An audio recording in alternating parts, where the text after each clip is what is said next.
Appointed date రాలేదు, ఎన్జిటిలో stay ఉన్నది, stay మన వెకేట్ చేపించి స్టే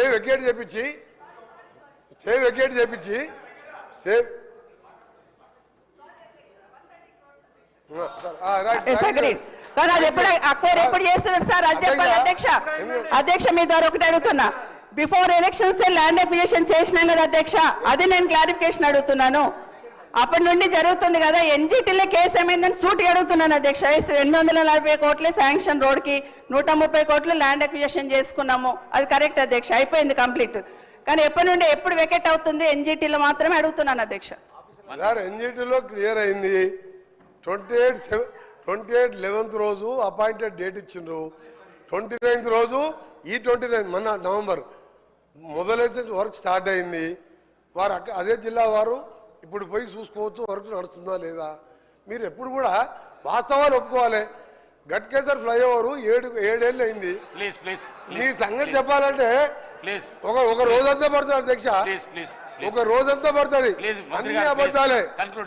ఒక్క మంచి పని చేయకుండా రాష్ట్రాన్ని 100 ఏళ్ళ విధ్వంసం సృష్టించి వీళ్ళు ఓ రోజు బేడీలు వేసుకుంటారు. బేడీలు వేస్తారు పోలీసు వాళ్ళు అధ్యక్ష, పోలీసు వాళ్ళు వేస్తారు. రేపే మాపే పోలీసు వాళ్ళు బేడీలు వేస్తారు. వాళ్ళు బేడీలు వేసుకునేది ఆ బేడీలో ఫోటో చూస్తే ఒక నిమిషం సార్, ఆ బేడీలో ఫోటో చూస్తే అసలు బేడీలు వేసుకునేది ఇద్దరు, వాళ్ళు బేడీలు వేసుకోలేదు.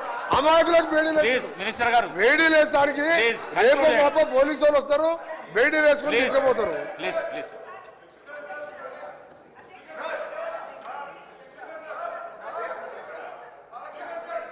హరీష్ రావు గారు దయచేసి మీ ద్వారా, అఫ్ కోర్స్ మీరు కూడా 2 సార్లు నేమ్ చేసిండ్రు. ఒక మంత్రిని స్పీకర్ గారు నేమ్ చేసే పరిస్థితి వచ్చిందంటేనే ఆ మంత్రి అవమానంగా ఫీల్ కావాలి. ఎందుకంటే ఎలియా మినిస్టర్ పోయి పక్కన కూర్చొని అంగిబట్టి గుంజినా కూర్చుంటలేడు ఆయన పరిస్థితి అది. అయితే విషయం ఏంటంటే ఆయన ఇందాక ఎలియా మినిస్టర్ గారు డైరెక్ట్గా ఎవరి మీద ఆరోపణలు చేయొద్దని రూల్ బుక్ తెచ్చి చూపించాడు. ఇప్పుడు మంత్రి గారు లేచి కాళేశ్వరం కమిషను హరీష్ రావు అని చెప్పి మరి నా మీద ఆరోపణలు చేసిండు కదా. శుద్ధులు నాకే చెప్పడం కాదు, శుద్ధులు అందరికీ చెప్పడం కూడా శ్రీధర్ బాబు గారు నేర్చుకోవాలి. ఇప్పుడు ఆ విషయం కూడా మంత్రి గారు నా మీద చేసిన ఆరోపణల మీద చర్చ పెట్టండి, ఆన్సర్ ఇస్తా. మరి ఆయన వెంకటరెడ్డి గారి కమిషన్ లిస్టు చదవమంటే నేను చదువుతా. కాకపోతే నాకు విజ్ఞత ఉంది, నోటీస్ ఇచ్చి చదువుతా. దయచేసి వారు మాట్లాడినటువంటి అన్ని వ్యాఖ్యలు, ప్రశ్నకు సంబంధం లేని వ్యాఖ్యలన్నీ కూడా సభ రికార్డుల నుంచి తొలగించాలని మీ ద్వారా కోరుతున్నా. శ్రీధర్ బాబు గారు మా గురించే లేచి చెప్పడం కాదు, మీ మంత్రులు మీ సభ్యులు తప్పు చేసినప్పుడు కూడా మీరు లేచి చెప్పడం మీ బాధ్యత.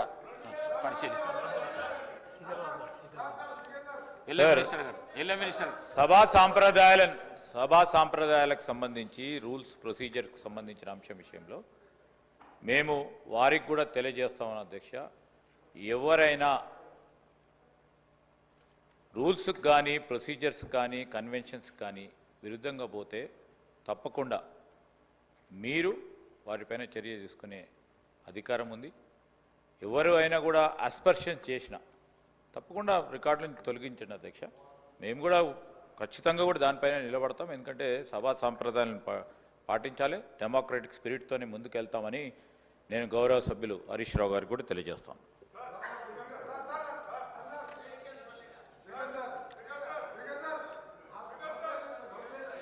సమయం 11 అయ్యింది.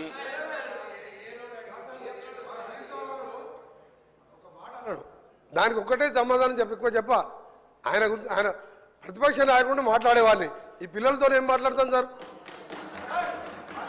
ఈ పిల్లలతో మేమే మాట్లాడు సార్. నేను ఒకటే సార్ ఆయన ఒక మాట అన్నాడు, కాళేశ్వరం కమిషన్ హరీష్ రావు అని ఒప్పుకుంటున్నా. నేను ఎక్కడన్నా కమిషన్ ₹1 తీసుకున్నట్టు నువ్వు బినామీ నారాయణ స్కూల్స్ కొన్నావా, కాళేశ్వరం కొన్నావా, కమిషన్ తిన్నావా ప్రూవ్ చేస్తున్నావు. నా మీద ₹1 నా రాజకీయ జీవితంలో రెడీ కాదు. ఇప్పుడు పోదాం, అర్జెంట్ చేయండి. అరే నువ్వు చిన్న మావజాటు అల్లునిగా 10,000 కోట్లు దోచుకున్న దొంగ వీళ్ళు మాట్లాడు అధ్యక్ష నా గురించి. నా మీద గౌరవ స్పీకర్ గారికి కోరుతా ఉన్నాం అధ్యక్ష, హౌస్ ఆర్డర్లు పెట్టేసే కార్యక్రమం చేయాలి. ఎవరైనా ఏ అస్పర్షన్స్ అయినా అటు నుంచి వచ్చినా ఇటు నుంచి వచ్చినా సార్ వీఆర్ వెరీ క్లియర్. మనం సభా సాంప్రదాయాలను పాటించాలా.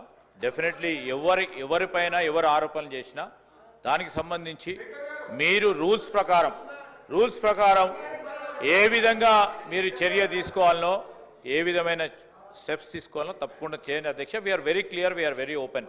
నేను ఈరోజు సూక్తులు చెప్పడానికి కాదు, చెప్పాను సార్, అది కూడా ఏదైనా తప్పుడే చెప్తామని చెప్తున్నాం కదా. ఈరోజు నేను హరీష్ రావు గారికి కూడా చెప్తా ఉన్నాము, వారు చేసిన మీరు చేసిన ఎవరు చేసినా which is against the principles of legislature should be, ఆ స్టేట్మెంట్స్ కానీ అది కానీ definitely we will definitely sir. నేను కాదంటే నేను చెప్తా ఉన్నాం కదా, వీఆర్ నాట్. సమయం 11 అవుతున్నది. ప్రశ్నోత్తరాలలో రెండే క్వశ్చన్స్ అయినాయి. ప్రశ్నకు పరిమితమై ప్రశ్న అడిగితే జవాబుకు పరిమితమై చెప్తేనేమో 10 ప్రశ్నలకు సభ్యులకు న్యాయం చేసినట్లు అవుతుంది. ఈ విధంగా అయితే చేయలేము.